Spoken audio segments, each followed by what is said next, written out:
this particular show, but also just thinking about sort of metaphorical dismembering of Black women's bodies in this time period, and what that is, and what that feels like. So, same stuff.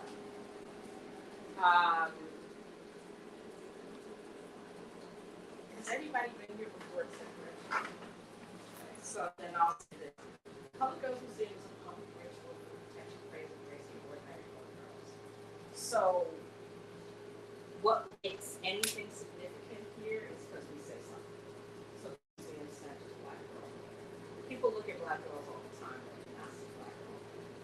So, here, and in particular with this comment where I saw your face, and Citadel, the idea is that in this space, you can stare at the ordinary girl as long as you need to until you see her. Because if you don't see Black girlhood, you will harm Black girlhood. And anybody will. So creating a space of sanctity,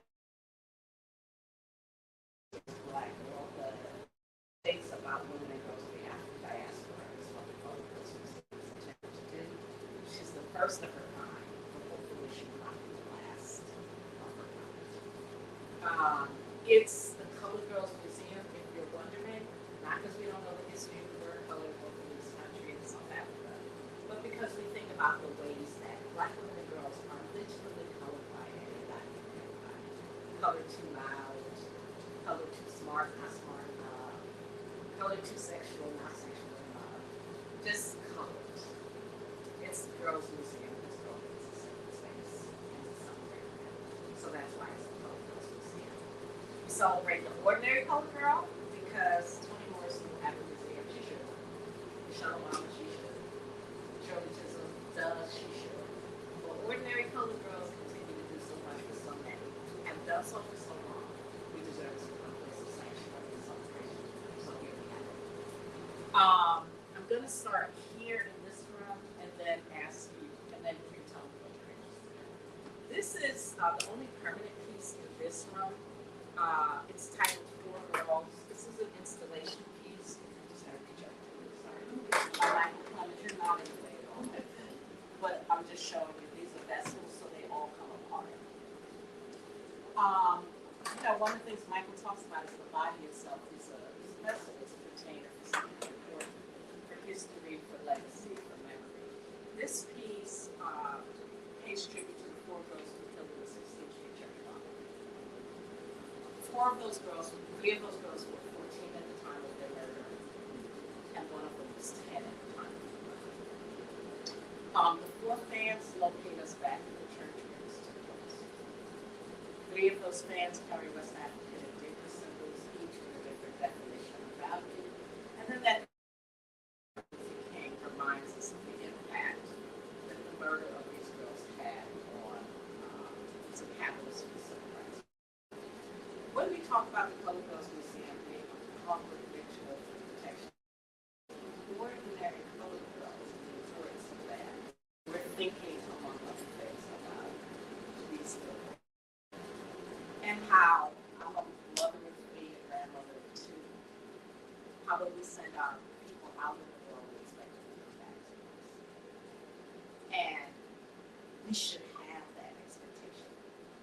So we hold them here, contribute and on. We can't give them back what was lost, but we can hold their intention to care for this people. So, four girls.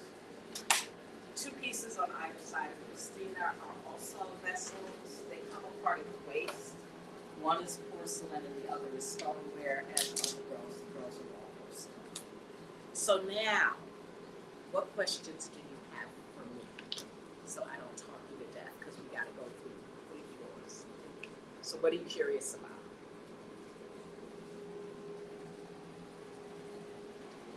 And if it all makes sense to you, that's fine too. And for those of you who I didn't say, please feel free to take photos. It's fine.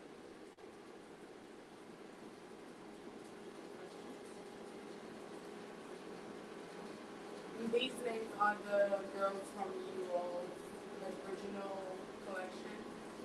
The girls. Under the arms. the whiteboard underarms. Oh yeah, so those are, this is all the artists who are in this one. Okay. That's what's on that board, Okay. in case I forget. But you'll see like this room, the reason this room has got the arms, is because quite often when people come to the Colored Girls Museum, they say they see that they love. So this one got the arms for that reason. But you'll also note the prevalence of arms in the artwork in this particular room.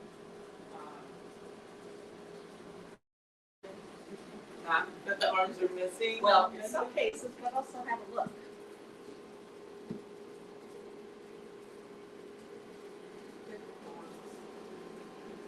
You see it?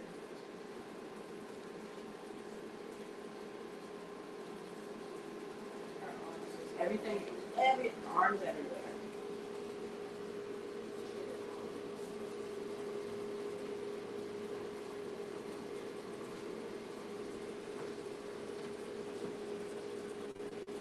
It's okay, if you don't have any questions, you go to the next one. Oh yeah, I mean, but for this piece, what is she Yes, looking right. to? Or- So this is a New Orleans-based artist. I'm not getting ready to call it Eleanor Brown. She works with found objects. She also does a lot of the Mardi Gras costumes in New Orleans. I don't even know what to tell you about this woman. Her work, I don't know. It's kind of got like collect dolls. But this one has, and we have like a reoccurring doll maker. This is Lori Patrice Payne here. But her work is doing something a little different for me.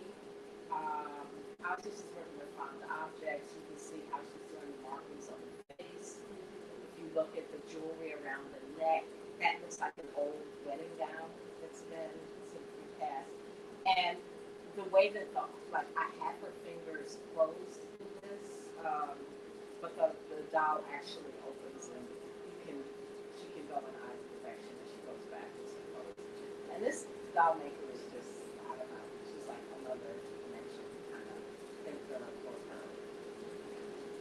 I just think her work is She put a lot of detail in the lips, and it's interesting because his lips are sealed, but like you said, those arms are very, yeah. And I don't know. I mean, I didn't recognize it. The way that the rooms get done here is that typically Michael starts on the walls and then I come in with the set design. But we don't always, it's not a linear process here. So feeling, so we'll do stuff and then notice, oh, like so this relationship was not a planned relationship, but I think you remember like what it is, and then when you're curating the space, you just naturally move objects to them, or where they're called to. I'll tell you about this chair on our way out because this is and Raina is a social worker by trade, and she said, "I'm not really an artist." Nonsense.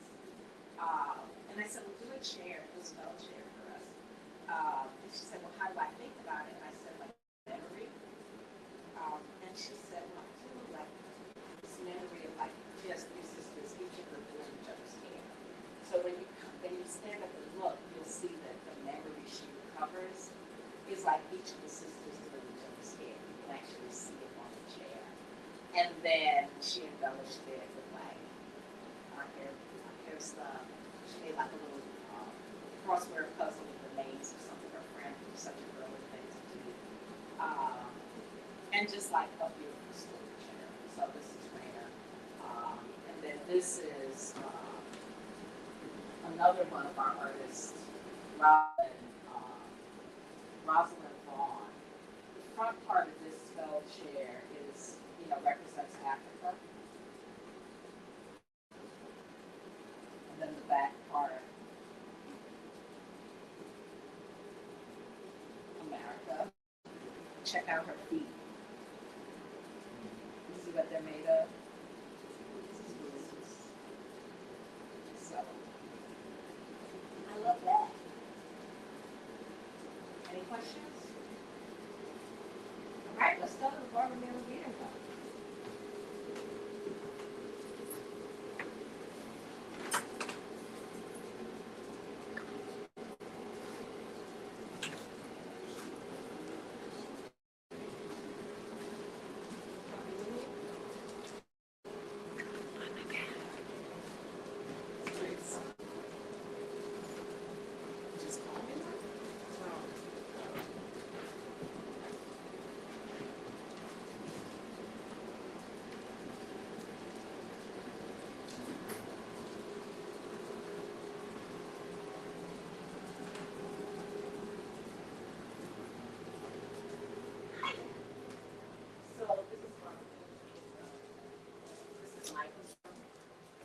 Michael was 18 when her portrait completed.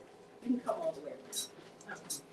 And you can feel free to sit in these dining room chairs, that chair, that chair. It's like, yeah, Michael was 18 when her portrait completed. Her artist was Serena Saunders. When asked what she wanted in her portrait, she said, I move around a lot, so I'm not really attached to anything. Please paint me in the cosmos. And so, Micah in the cosmos. The body part for this room are the eyes. Don't know if you saw those big old eyes when you came. And this room pays tribute to two of our ancestors related to this museum, Barbara Neely, who was at the end of the movie, and also Victoria Renee Edwards. Barbara Neely is the first Black woman to write a mystery series. So there are 4 books in her collection. The main character, Blanche, is a domestic worker, and she solves mysteries. And when we think about it, like, who better to solve the mysteries of the world than, like, somebody who's in your house like this, metaphorically, really. The protagonist, that image is repeating in the window coverings, which were done by Denise Davis. And the window coverings pay tribute to Black female writers. It seems appropriate that the eyes would be in the Barbara Neely reading room. And people are like, oh yeah, like it's about the books. But I always say to people, being literate is about being able to read signs. And not everything is written in a language that you can readily understand. So you need to be able to read walls and read clothing, read people, as well as these books. This is Victoria Renee Edwards, also an ancestor. She would have been 32 this week. She was a mentee of mine and the youngest Black female museum designer. She passed away of COVID in 2021. But just an extraordinarily, this is her master's thesis, extraordinarily gifted young woman. She was working on the August Wilson retrospective at the time of her death. So, Victoria Renee Edwards. What are you curious about in this room?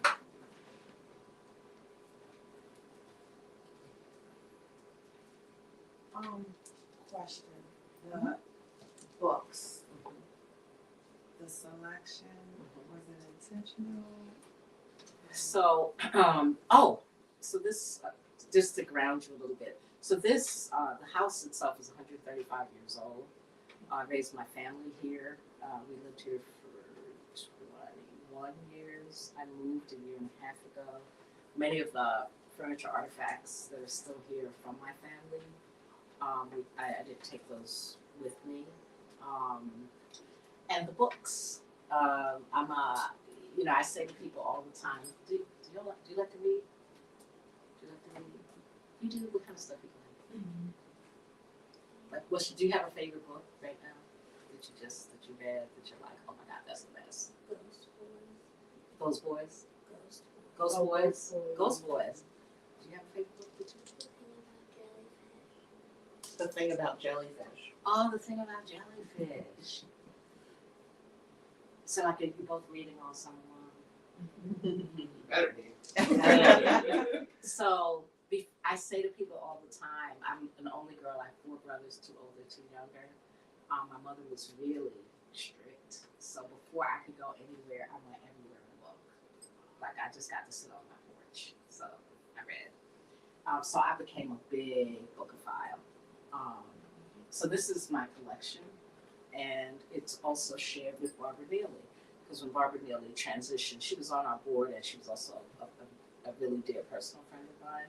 I inherited her book collection. So between this house and the house across the street, the museum is holding close to 5,000 books. These have been cataloged, so there are 3,000 in this house. So they're very, very intentional. And when I'm in a space, I come in here and retell the story of these titles. I think there's some great stuff here. This year, for the first time, we'll start releasing a book list because people are always like, "Well, what would you recommend?" And I got lots of recommendations. And I'll read anything. I'm book agnostic. Obviously, I have like a heavy duty collection of Black women writers, but I read across genres. Any other questions? Questions about any of the art? Might feel like that, might look like that.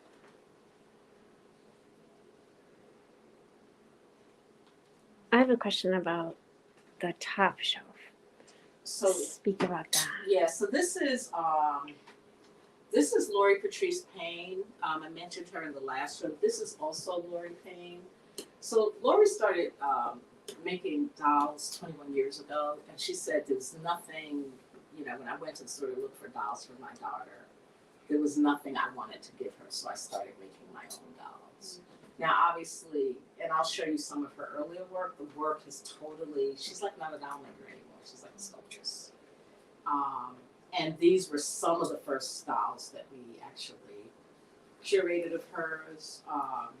The Smithsonian was one of the first places to do an article on the museum. They got this all wrong. They were like, oh, they have booty dolls in the museum. Come on, y'all, do some research, ask some questions. They are not. What Lori Patrice Payne does that I love, and you can see it, you'll see it in all the work, is that she understands the texture of Black women's hair, and so she uses different material to get at that all over the place. And so that's just one example of it. This is another, but we're also going to see some others. Just so you know, we're standing in the room with Barbara Bullock, really the godmother of Black art in Philadelphia. If you're a Black artist in Philadelphia, this woman taught you, you've been to her exhibits, like you know this woman. She's in her early 80s now. She's going to have a retrospective at Woodmere in September. This artist says, I work with the paper until the paper forgets that it's paper. So she is like a superior alchemist. And this is her working on the smallest scale I've known her work on, doing these paper portraits. Typically her work is very large and coming off the wall. And when you look at it, you can't tell it's paper. This is Nicole Gray. Rebel is a collage piece, and you can read this text here, a lot of mapping in here, like mapping of the Middle Passage, images that many of us are familiar with from the encyclopedias from the whole of the slave ship itself, and other mapping in here. So when I look at this piece, especially in this room, it's one of those things where I say, like, it's important to be able to read everything because this has medicine and information in it that we need. This is Deborah Grayson. She's actually a DC-based artist. This piece is Dreams and Reckoning. This is woodcut. So the way that you achieve a woodcut is that, like, you're inking the wood that's been carved out, and then the paper beneath is what you get as the art. And so the precision you see in the lines is a result of the technique. She doesn't use the language of Afrofuturism, but all of her work is very deeply connected to situating Black women in the future based on her heavy research. Behind you, new artist for us, Jersey-based Maritri Roach, and that piece is called Solo Journey, and it I was drawn to it because I traveled a lot last year, and I was traveling by myself, so her disposition there reminded me very much of. I enjoyed traveling, but there were also these moments of, like, I was just in another state. So, should we head to the second floor? Y'all ready? All right. Oh, I know. I like that. So those are replicas of Lady Gaga shoes. Who's that designer? Queen. And I keep threatening that when we do our photo shoot for this summer, I'm gonna wear them shoes. I'm gonna be sitting down, y'all. I'm not gonna be stomping around in a dress so I can bust my behind. But you will be seeing those shoes in the photos. I'm just gonna go ahead of you. On the way up the stairs, at the top of the stairs, you're gonna see. You see, we've been working on the house. So we go this way. At the top of the stairs is a portrait of a house that was done, let's say 3 years ago, because we knew we were going to be working on it. This is paper cut. So paper cut, one sheet of paper, X-Acto knife. This is Rosalie Forpin. So you have to have a bit of OCD to really master this form. You'll really be able to appreciate the intricacies of it when you get up to it.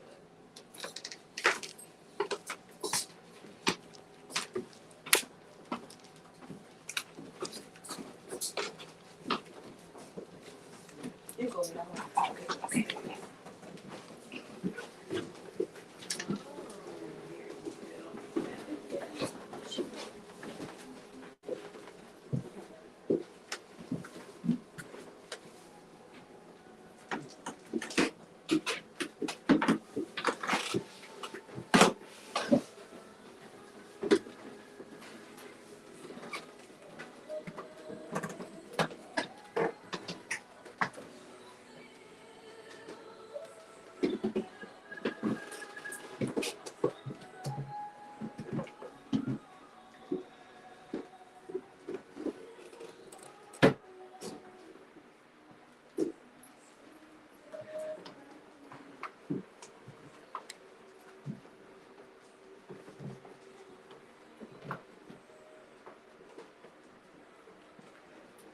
Come on in.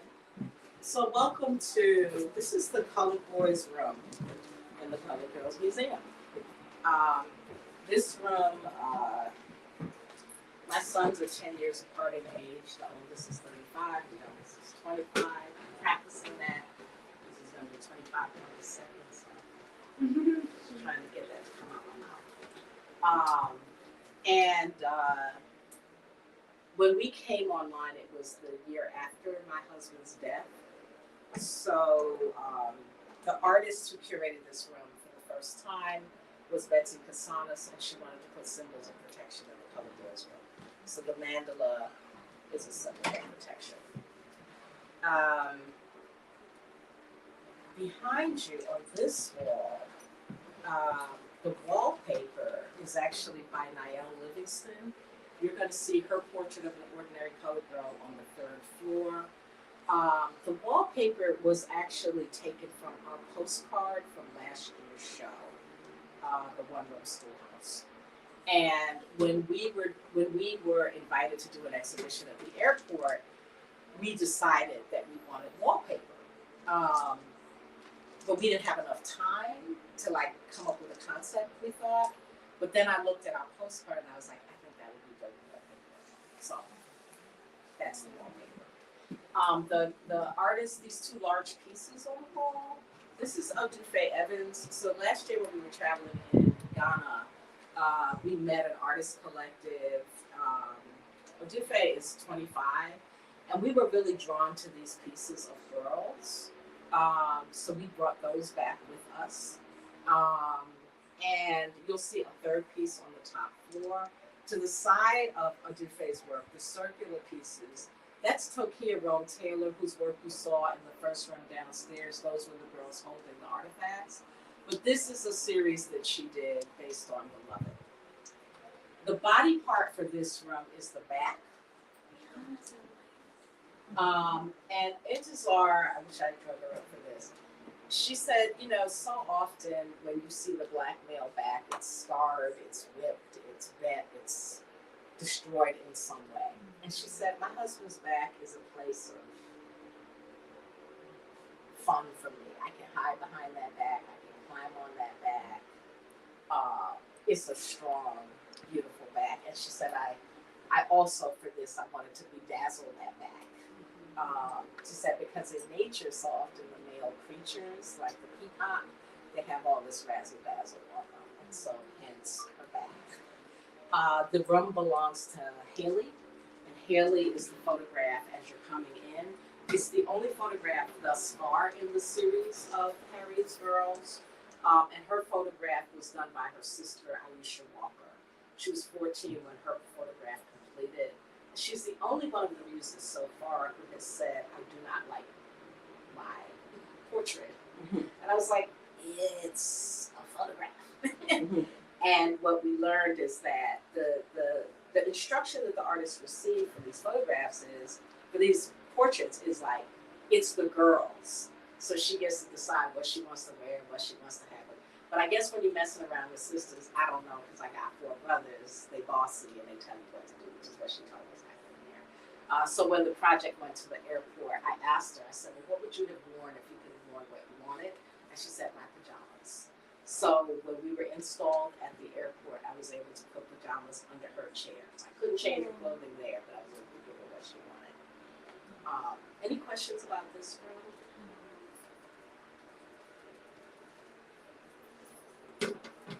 This is Peaches, by the way. Really like her. Because that reminds me of me. I was always wearing some brother's clothing. And she got like little peach rings that she has in her hand. And she put on this clothing. Go into the middle room. And I'll tell you about the portraiture of the past.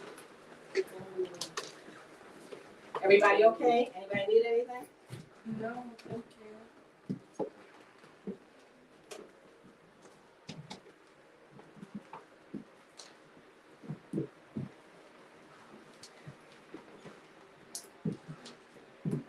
Go right in the middle room.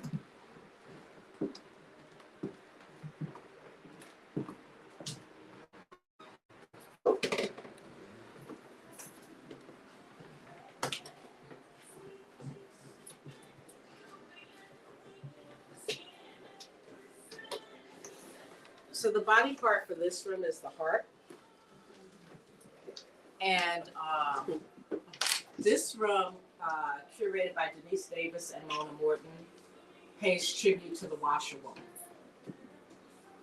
When Mona and Denise were selecting in 2015 when we opened, when they were deciding on what they would do with the space, part of their discussion, they learned that both of their paternal grandmothers had both been washerwomen, and although they had been friends for over 40 years, they didn't know that about each other. So their photographs are on this table and on the bookshelf. And so in their discussion, they decided, you know what, we want to pay tribute to this washerwoman, because the washerwoman, and a lot of people don't remember this, but she's the economic foundation of the Black community. So after enslavement, when Black men couldn't get jobs, Black women went back to doing the work, doing domestic work in order to care for their families, to put food on the table, to build our first schools, churches, hospitals, to keep people from getting lynched. And this is hard work. As my mother used to say, you work from can't see in the morning to can't see at night. So the artifacts in this room have been saved from both of their families. The art on the ironing board is by Mona Davis. The ironing board cover that you see on this wall is also Mona Davis, Mona Morton. And the hat box, one of the reasons that those references are there is that, you know, Sunday was the only day you could kind of dress up and be Mrs. Somebody or Mr. Somebody. The pearls and the gloves on this table all remind us of that. The reason the pocketbook is framed is because you didn't have 12 pocketbooks, you had 2. You had your Sunday purse and you had your everyday purse. And when your everyday purse was too ragged to be carried out in public anymore, it became your file cabinet. And that's where you put your important papers. The dress on the couch was Mona Morton's christening gown. That's the piece that's framed there. And then that's another one of my dolls. And I know you were passing portraits on the way in. These portraits are actually, they precede Harriet's Girls. These were when we could only afford to commission 1 portrait a year. And so the yellow portrait is by Keisha Watley, and the black portrait is the youngest portrait artist to do a piece. She was 15, and that was Simone Gilbert, and that's tape and magazine that she used to do that. Any questions?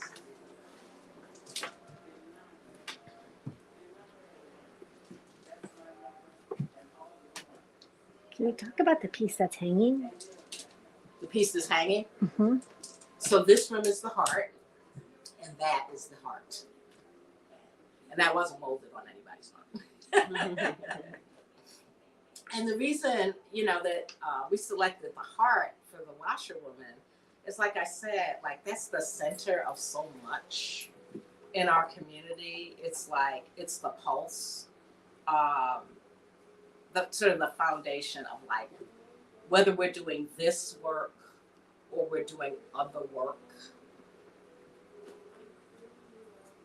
This movement from home space is the heartbeat of the Black community, no matter where you're coming from in the diaspora.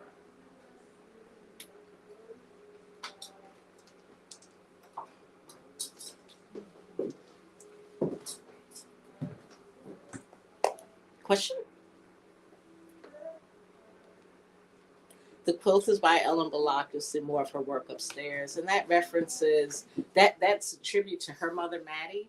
But many of us know that woman or those women who, in our families or communities, knew what the herbs were the prayer warriors, were the midwives, and she is speaking to all of that in this. And then the chair for this room, the spell chair, is over here, and that's by Mona Morton. You can see that the 3 blue bottles, for those of you who remember that reference, how blue was, our understanding was that it kept the evil spirits away. So that's here. Soul plates, which is a lot of her work, so that's the soul of the iron that she made the mask and the face out of, and then the embellishment on the skirt. When you're ready, I'll move to the road. Oh, and this is Dee for those who are following up here.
So this is Madison's room and Renaissance's room. So they're the only 2 sharing. We think it's okay because they're from different time dimensions. So Renaissance precedes Madison as one of the first time ever I saw your face portraits, which is when we began the series. She was 19, and her artist, Khalila Abdul-Razik, was also 19 when this portrait completed. They're both students at Purchase, and Khalila said I chose her as my muse because we were friends. And the opportunity to just like look at my friend and like remember this What if a was black girl important and special. So that should be the designed key that Renaissance is holding is a key that's passed down to the first daughter in every generation. And the So best this is the indicator third of it generation is that she's self-confidence. As I took some sense and said to Madison is the only muse, only Philadelphia what if a black muse girl knew done by an artist not from that she does not need to Philadelphia. She hold was them in, 14 when her portrait completed. does not need to rely on She will be a freshman at Tisch School of Communications What if a black girl knew in the fall. that there is So no such thing as a knowing perfect that love? watching these girls Because grow love up has isn't been, meant to because be we perfect, it's meant to help you breathe. didn't know And that if you that can would breathe, happen. black We girl, did an open you've call, we succeeded. knew they were Philly girls, So what if a we black knew girl Philly knew artists, but like having the that to opportunity be to know ratchet where is they a are in culture the world was defined by the incredible. black goddesses whose Um, beat could be any color and whose speech could be She's any gonna be a kind of filmmaker. cross from slang to So she English started grammar. with our girls Such program, she's gonna be a creativity, so writer. what does it matter?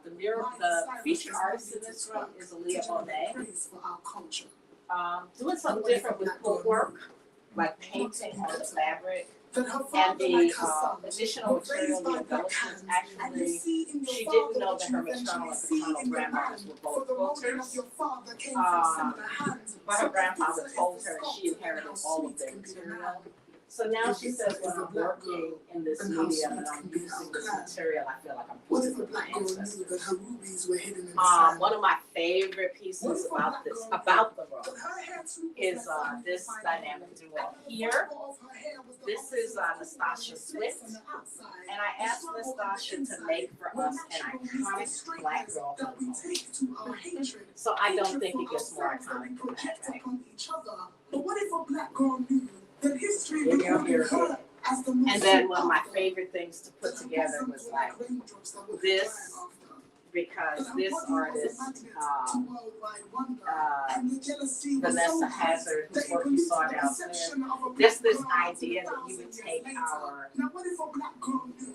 I'm trying to jars and make them That vases, drove slave it's masters just from to me wicked hate a right down stroke to of love. genius. By the curves And then in her this is figure, another Nastasha by that Swift figure, piece here. $8 billion figures and a bank account of that Coke bottle Vanessa also corporation gives moves by the us this shape of that mobile same with figure. the 8. with the bamboo earrings in the back, which is another The sweet figures match moment. the years of social degrading.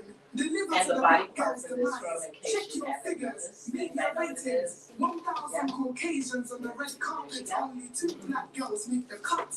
And they And wonder I why saw we some can't of you grow. looking at the Let me woodcut. guess. Because That's there are more black girls in the pizzeria. Nicole, But what if a black girl knew that life is what you make of it? And opportunities are what you This take is from Natalie it. Aaron And there will be Brown. no female black president if no you black seen girl wood- wants to become it. What wood if a burning black girl before? knew not to be So you can get a wood not burning to be kit from Pacquiao, but Michaels. to be Floyd, because Um, this Mayweather this leaves artist sunrays on our lawn. got her first What wood if a burning black kit when girl she was stopped 12. waiting for the defeat to spring from our floors? What if a black She was a girl knew pyromaniac, that she would no so longer she'd take set the fire abusive to her family's relationship between credenza. her and the media, And but the I mean, silence I'm an between artist. between her I got and arty the kids, media. but I don't know if I would have bought you a wood burning kit. The change But is they bought her a possible. wood burning And kit, and greatness as is you possible. while she works with other mediums, like she's living right here. Pressure makes diamonds, so it's time black girls to make your diamonds glow. And the What if a whole black girl picture. The whole thing. So this is a torch that she's working with here. Where it's darker. The tank top is made of wood chips and resin, and then this is the kit. So to give you all of that, yeah. Any questions about anything else in this room? And those are all Lori Payne dolls in the chair and on the bed. Wakanda forever. As you can see, I'm living my best life with Wakanda forever. Listen up to this truth. You are me and I am you. Everyone. Okay, when you're ready, I'll see you on the third floor. Baby, girl, Be careful. every one of us is worthy. In all your life, I felt your pain. I know your joys and your shame. Sometimes it feels like life walks over you, or like you're a penny on the ground. But either on the ground or in your purse, the smallest piece still holds its worth. Every one of us is worthy. Baby, Oh, sorry. worthy, woman. Every one of us is worthy. Baby, girl, worthy, woman. Every one of us is worthy.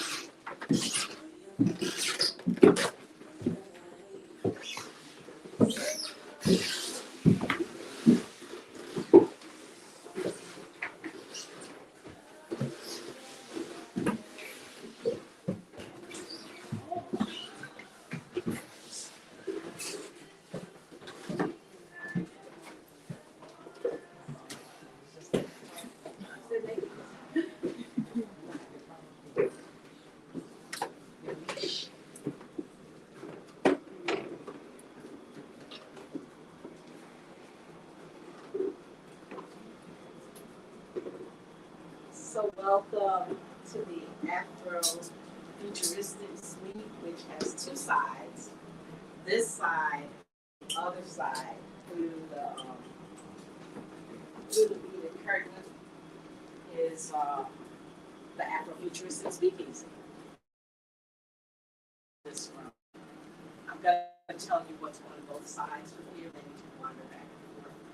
at your leisure. So this is Aya's room. Aya pictured here. Her portrait was done by her mom, Misty Soul. And in her portrait, she wanted her machetes and her cats.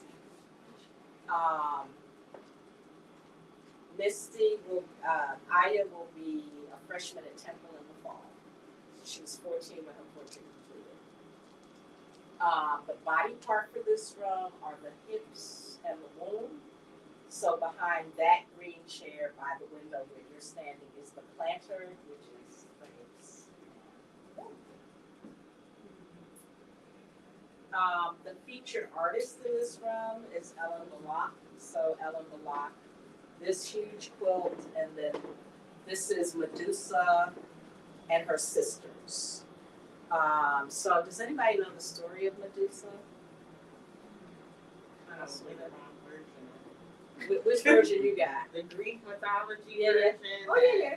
She was cursed, and these are snakes, and if you looked at her directly, then you would turn into something. What you got? Remember the Greek gods, they put a spell on her, so she couldn't look at anyone in the eyes, and then she had to, like, You got it. So we get to rewrite that tale because they ain't understand. So when I was, I boxed for the first time. So you hear things differently. Reading these myths, and I'm like, maybe to look upon. I was like, okay. I see what y'all did. You're trying to be tricky. So in my story for Medusa is this incredibly beautiful black woman with a head full of locks. Her antennas to God. And when men look upon her, they've not seen such beauty before in their lives, and they are transfixed. Turned to stone. Is that her fault? She's beautiful and stunning, never seen. Would you mischaracterize her then as like something off danger? So, Medusa and her sisters. She's just a bad woman, and y'all just don't know what to do with that. So I love what Ellen Malak has done with her in this work. Impeccable stitch work. She hand dyes, like a student working in fiber, hand dyes her own fabric. And she actually is fascinated with insects. So you'll be able to see how she's like embedded them in these pieces. I also want to, since it's topical these days, I want to point out this artist. Oh, sorry about that. This is Michael Blacklight. Can you tell what medium? Well, can you tell who this is?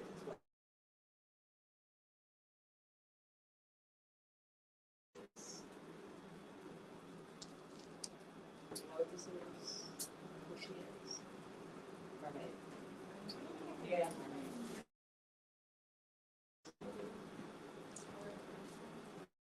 Very close.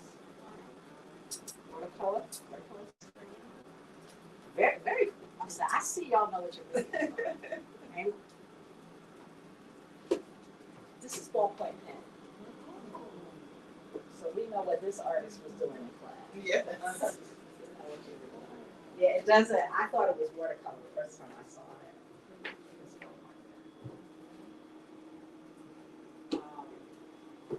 The closet is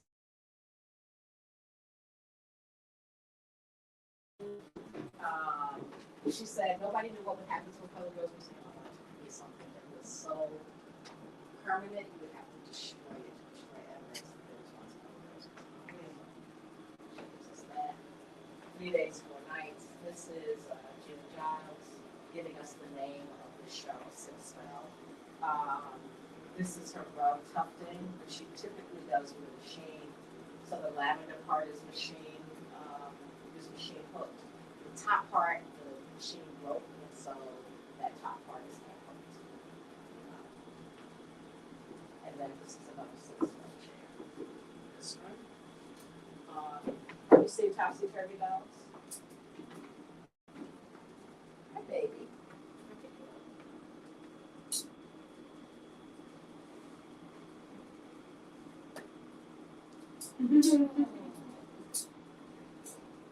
So, Topsy Turvy Dolls is that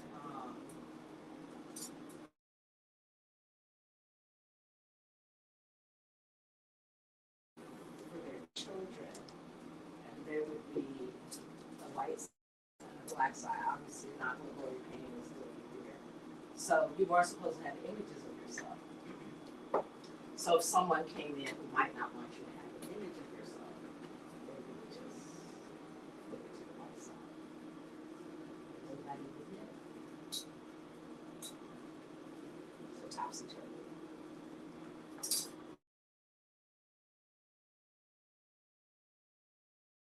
So I'm going to tell you what's over there, and then you can go in at your leisure.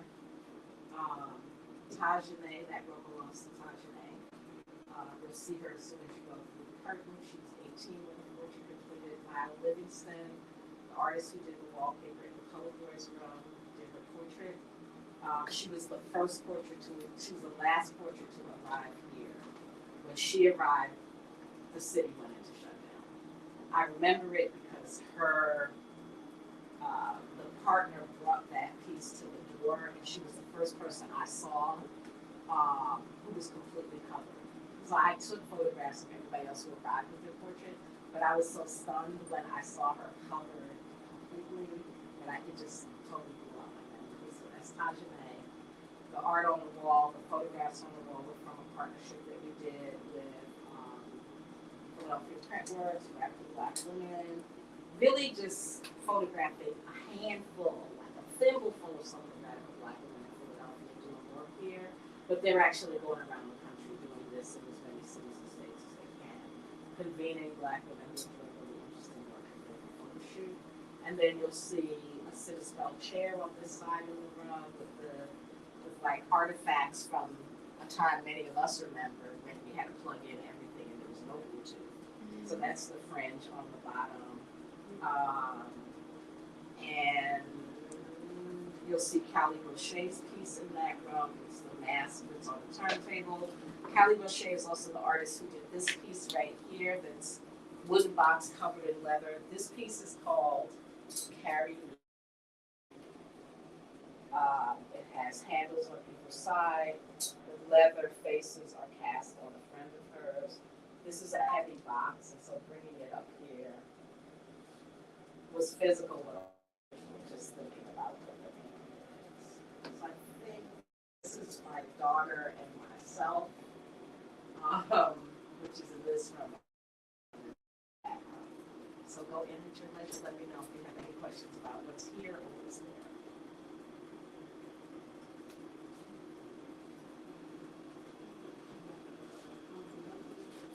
Yeah.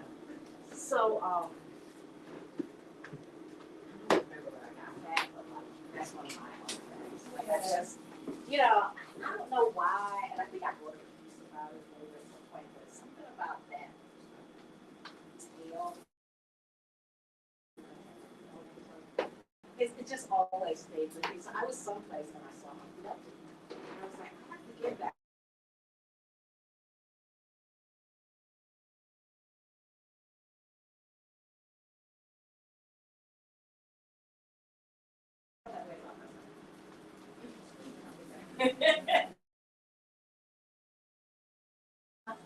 So, did either of you see any reoccurring things in all of many of the young stuff that you just kept seeing on the dolls and things? And that's the Afrofuturistic speakeasy. Hopefully you can tell. I noticed cotton and lace. Cotton and lace. Very good. Cotton, lace. Hair. Lots of hair. What did somebody say? I'm saying all those textures. Oh, yeah. Oh, yeah. Yes. What about my my ornaments for us. They're red. Yeah, did you keep seeing these? Oh yeah. Why would that be in the Color Girls Museum?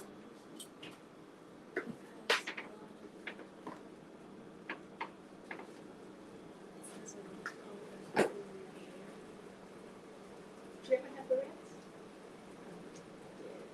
I used to almost knock my teeth out with the round ones because they would put it on the end of my hair and then we would do this. And I realized, oh yeah, like it's a terrible idea.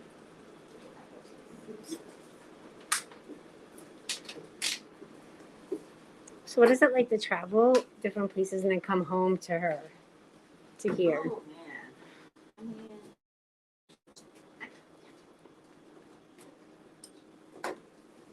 it's like the center of my. It's the. I see the world. So when I come back, like I see something here differently than I did before. I see like sort of like a world in this house, in this community, in this. You know, I see the complexity and the depth of diaspora, and specifically Black women and girls in the night.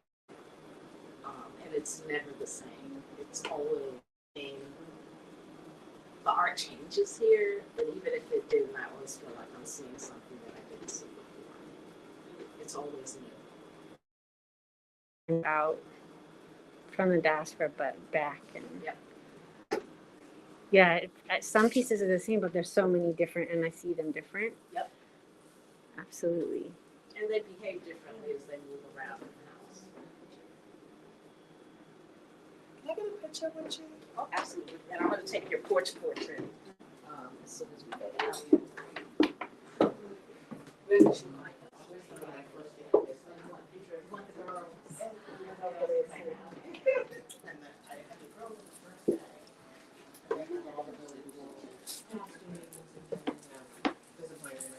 They look that hard. So if you want to see them, it's cool. Awesome. Thank you. Yeah, it looks like this was a little.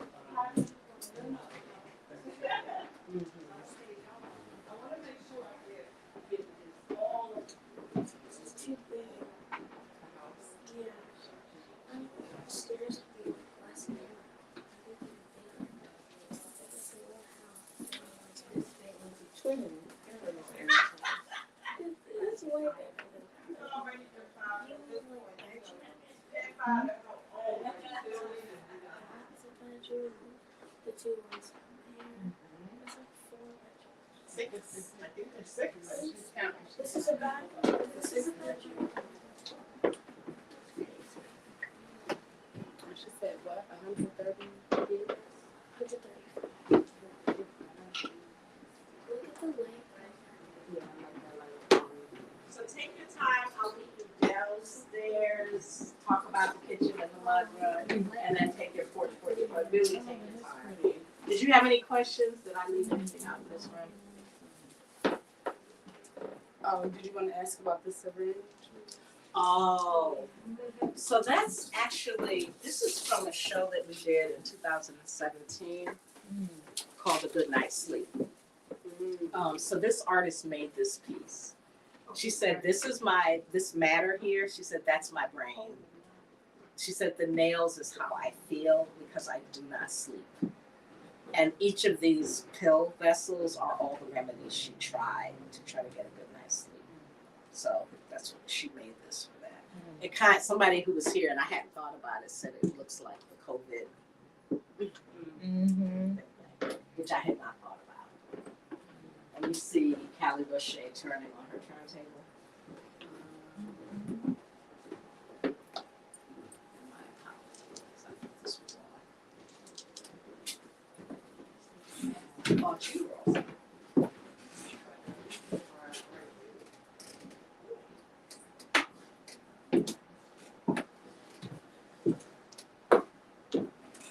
So take your time, I'll see you next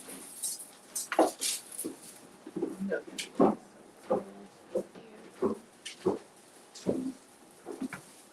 the chain. Remember when Ellie had a bunch of these in like her front doors when we walked in?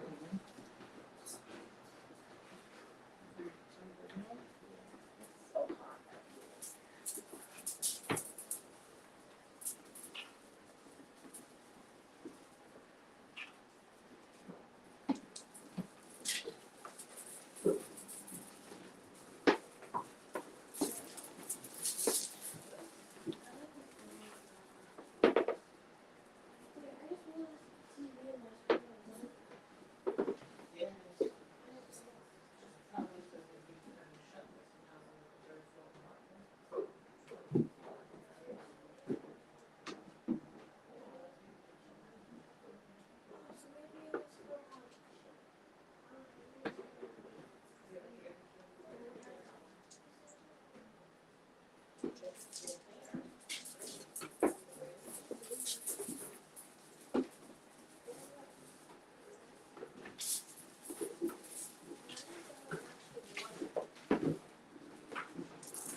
What happened to the door?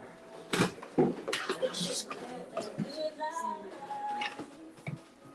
I know, but I thought that was supposed to be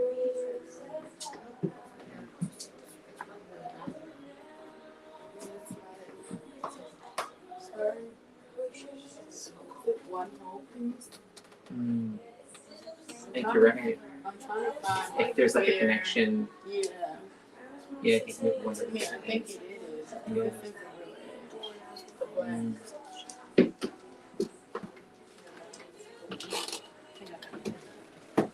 The black side supposed to be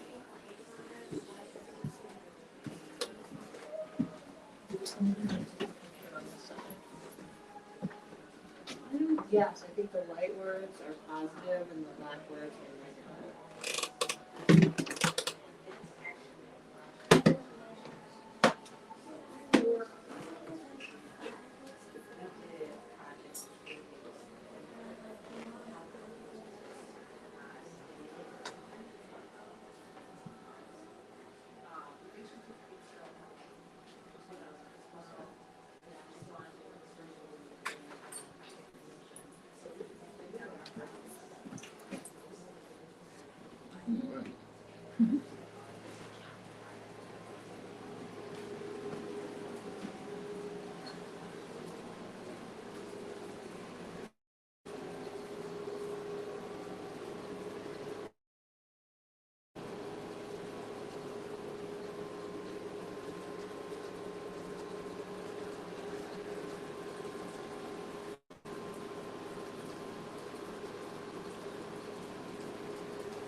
My late husband was a master of ceremonies. He took me out of all the rooms.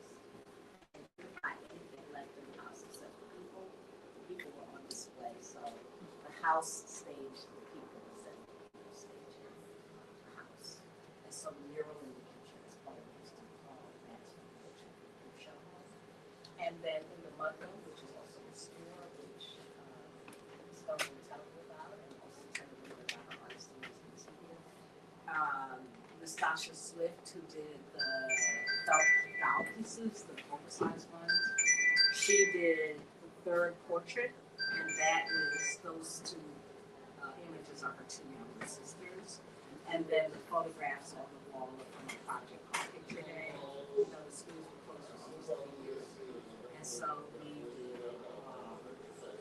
we had just like an open house here, and we photographed children in the neighborhood using our photographer. Although I didn't personally enjoy Picture Day when it was happening to me as a child, having those images now is like an archive that I'm really glad I had, even though I looked crazy in missing those photos. So we wanted to be able to give that back to them. So you can go through. Star, you want to tell them about the store? Sure. So it's called The Color Section. Myself and another artist, Ja Burrell, we curated it. It's an immersive retail experience. You know, like everywhere needs a gift shop. Color girls love gift shops. Like just been like, I'm gonna put this here. And even more so, everything is handmade from local artists. Local meaning like in the city. They made it here. Even there's vintage pieces. They've been like sourced and handpicked by local artists, and they're all people of color, women of color, right here. So if you have any questions about anything about the made pieces, about the colored section, I'm around. This is just a good cross section of the air conditioning, and it's small, so you may just want to rotate.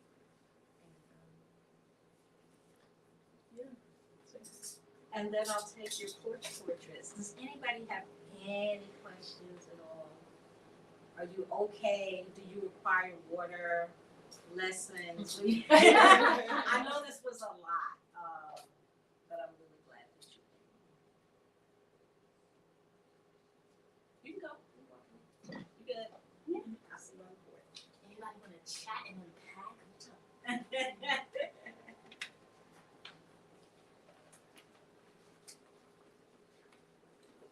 I like how the books tie into the spaces. I'm a reader, right? So, but they're also kind of like art pieces in a home. Yes, they are. And that's how they get staged, based off of what you like, your favorite reads, what they might be about, the genre. So, Thank you. My sister and I were talking about we walked in the room like, oh, it's her house. Because there's books everywhere. So I really like and enjoy that. And some of them I'm like, oh, you're very yeah, that makes sense. Like we're taking cheers. Because they are. Like I think I even took a picture of one that's like on my phone. It's screen here, which is books. Who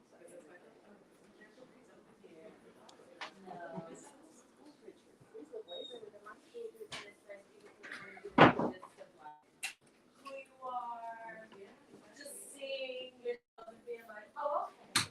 So like her and I will go back and we'll go in each other's houses. Take this one, and we'll interchange it, but it feels fun when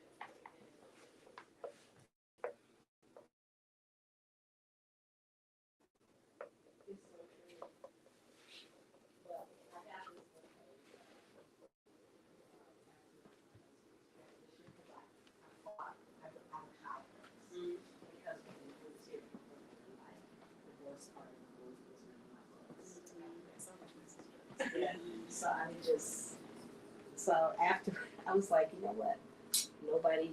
I don't have to hide. Put them Let me just put them on, put out his name.